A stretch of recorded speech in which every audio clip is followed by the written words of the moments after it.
বিরতির পর স্বাগত।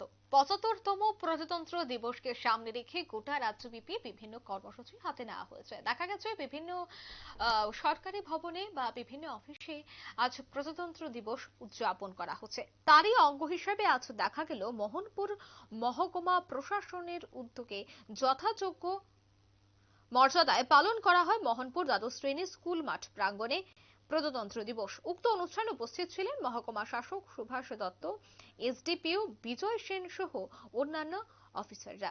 জাতীয় পতাকা উত্তোলন করেছেন মোহনপুর পুর পরিষদের চেয়ারম্যান অনিতা দেবনাথ। প্যারেড প্রদর্শন করেন সিধাই থানা কর্তৃপক্ষ। এই অনুষ্ঠানে সেন্ট অ্যান্ট্রি সহ মোহনপুর গার্লস স্কুল সহ অন্যান্য স্কুলের ছাত্রছাত্রীরা দেশাত্মবোধক গান এবং নৃত্য পরিবেশন করেছে। সে বিষয়ে সংশ্লিষ্টদের কি বক্তব্য শুনুন।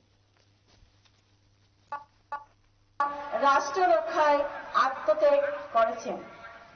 সকল ভারতবাসীকে জানাই প্রজাতন্ত্র দিবসের আন্তরিক প্রীতি শুভেচ্ছা এবং অভিনন্দন। ২৬শে জানুয়ারি দিনটি ভারতবাসীর কাছে বিশেষ তাৎপর্যপূর্ণ, কেননা এই দিনটিতেই কার্যকর হয়েছিল ভারতের সংবিধান। ১৯৪৭ সালে ১৫ই আগস্ট দেশ স্বাধীন হলেও আমাদের সংবিধান ছিল না। বি আর আম্বেদকরের নেতৃত্বে একটি কমিটি গঠিত হয় এবং এটি ভারতবর্ষের সংবিধানে একটি খসড়া জমা দিয়েছিল। কমিটি গঠন হয়েছিল ২৬শে নভেম্বর ১৯৪৯ সালে। ২ মাস পর ২৬শে জানুয়ারি ১৯৫০ সালে এই খসড়াটি সংবিধান হিসেবে কার্যকর হয়েছিল। ভারত একটি গণতান্ত্রিক দেশ।